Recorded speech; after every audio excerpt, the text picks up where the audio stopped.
કડી અને વિસાવદર પેટા ચૂંટણીના પરિણામો પર સૌની નજર. ત્રિકોણીય ટક્કર વચ્ચે રોમાંચક મતગણતરી. કડી અને વિસાવદર પેટા ચૂંટણીના પરિણામો પર સૌની નજર. ત્રિકોણીય ટક્કર વચ્ચે રોમાંચક મતગણતરી. કડી અને વિસાવદર પેટા ચૂંટણી પરિણામોની તાજી સ્થિતિ. કડી અને વિસાવદર વિધાનસભા બેઠકની પેટા ચૂંટણીના પરિણામો માટે મતગણતરી ચાલી રહી છે.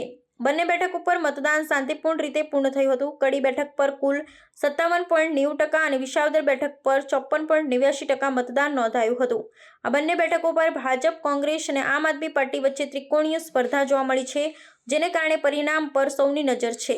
કડી બેઠક પર ઈવીએમ દ્વારા મતગણતરી ચાલી રહી છે અને બીજા રાઉન્ડ સુધીમાં ભાજપના ઉમેદવાર 3997 મતથી આગળ છે. ભાજપના કાર્યકરોમાં જીતની આશા સાથે ઉત્સાહ જોવા મળી રહ્યો છે, જ્યારે કોંગ્રેસ અને એએપીના ઉમેદવારો પણ પોતાની જીત માટે આશાવાદી છે. મતગણતરીના આગળના રાઉન્ડમાં પણ ભાજપની લીડ જળવાઈ રહી છે. કેમ કે જોવું રહ્યું. વિસાવદર બેઠક પર ઈવીએમથી મતગણતરી ચાલી રહી છે. પ્રથમ રાઉન્ડના પરિણામ મુજબ એએપીના ઉમેદવાર આગળ છે, જેના કારણે વિસાવદરમાં રાજકીય સમીકરણોમાં રસપ્રદ વળાંક જોવા મળી રહ્યો છે. અહીં ભાજપ, કોંગ્રેસ અને એએપી વચ્ચે તીવ્ર ટક્કર છે.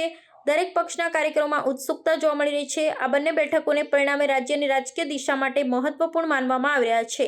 કડીમાં ભાજપની મજબૂત સ્થિતિ અને વિસાવદરમાં એએપીની આગેવાની રાજકીય ચિંતકો માટે ચર્ચાનો વિષય બની છે. આખરી પરિણામો આવતા જ રાજ્યની રાજકીય સમીકરણોમાં નવી ફેરફારની શક્યતા છે.